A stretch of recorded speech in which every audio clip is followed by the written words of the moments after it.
The top US diplomat back in the Middle East for the 11th time since the October 7th terror attacks that set off the war in Gaza. This time, the stakes could not be higher. Secretary of State Antony Blinken meeting with Israeli Prime Minister Benjamin Netanyahu and other top officials as this region braces for an Israeli strike on Iran in retaliation for Iran's most recent attack on Israel.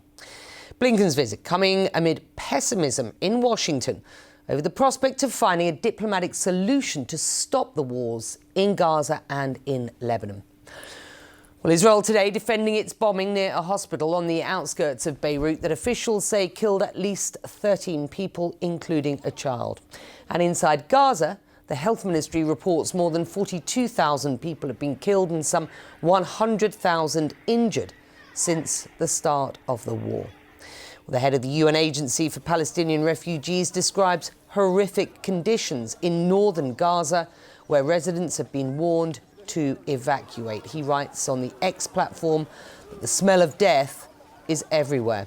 Paula Hancock has been reporting in both Israel and Lebanon throughout this conflict. She's joining me now here in the studio today. Good to have you. And Kylie Atwood is at the State Department. And Kylie, let me start with you. In your most recent reporting, you say that Tony Blinken, the US Secretary of State, will discuss the day after plans for Gaza on this trip. But the fundamentals of the deadlocked talks remain unchanged. Where are we as Blinken begins this tour?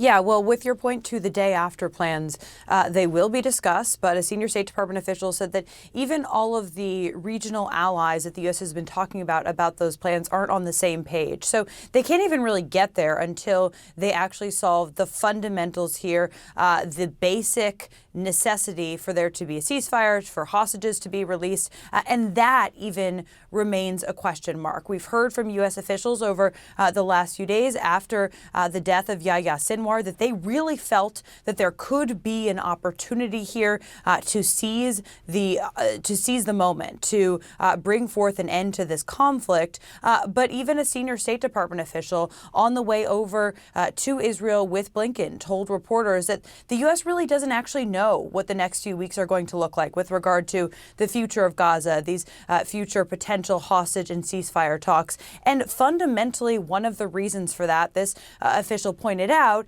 is the fact that the United States doesn't know who's going to lead Hamas, and therefore they don't know when negotiations could get underway again. And that is a really big problem. It's also, interesting that the U.S. had said that the number one impediment was Sinwar, and he's gone. So that creates an opportunity. Now that he's gone, of course, there are more challenges ahead. And the U.S. is also hoping that they can make some progress when it comes to pressuring Israel to allow more aid, to enable more aid to be going into Gaza. But as you said in that opening there was a warning call just this morning from the top official of UNRWA with regard to the situation in northern Gaza. And while the U.S. has said that there have been some progress that the Israelis have made on this front, they haven't made enough. And time is of the essence with this one, particularly because the Secretary of State, Antony Blinken, and his counterpart at the Defense Department, Secretary Austin, sent a letter to Israel saying that they need to actually make specific steps on this front within 30 days or else face the possibility of reviewing laws in the United States that could jeopardize U.S. military support. So this is one that will also be focused on coming out of this trip.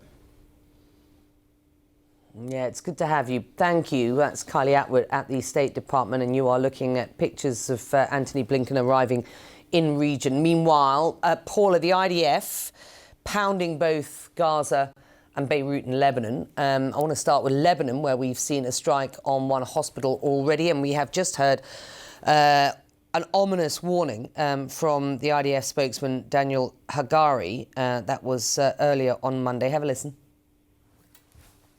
This is the bunker. It contains rooms, beds, and infrastructure for long stays, and the ability to direct combat from underground. Hezbollah built this bunker directly underneath this hospital. There are hundreds of millions of dollars in cash and gold inside the bunker right now.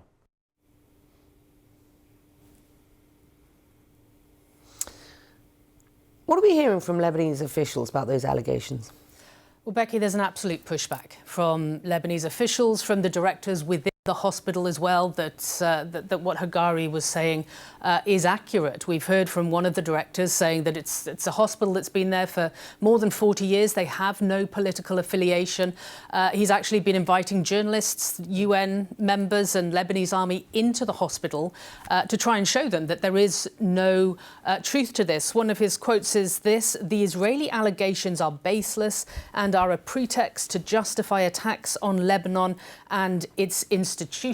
He also goes on to say, though, that they have started to do some kind of evacuations of patients and staff because they're concerned that if the IDF believes that this does house Hezbollah infrastructure, that they will target at least nearby. We have seen that happen with another hospital, the largest public hospital in Beirut. And it comes just a day after we're seeing these financial institutions, which the IDF says is affiliated with Hezbollah, being targeted as well. So there is a real concern within these hospitals. And what we're hearing from officials is that this is how it happened in Gaza, that IDF said this is affiliated with Hamas, and then they targeted these hospitals. So there is a very serious pushback from officials in Beirut at the moment. Well, that is Beirut, and I want to get to Gaza because we are seeing some pretty horrific images from the north of Gaza, where residents have once again been told to evacuate. I mean, these are residents who have actually returned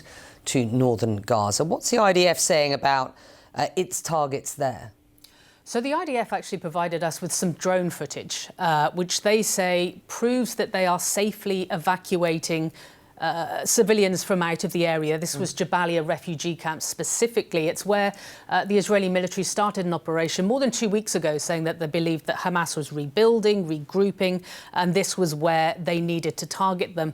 But there have been thousands of civilians stuck there for days now because they weren't able to evacuate as the military wanted them to. They say that it was simply too dangerous. We're hearing from the Gaza Civil Defense that some 600 people have been killed just in the past couple of weeks in these areas of northern Gaza. Now, they don't give the breakdown of militants versus civilians, but the footage that we are seeing shows a lot of women and children in these hospitals.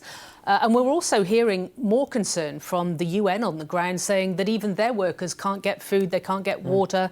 They have been denied the ability to send medical equipment into the few hospitals still working in the area by the Israeli military, something the Israeli military denies. But they say it is an absolutely desperate situation in northern Gaza at the moment.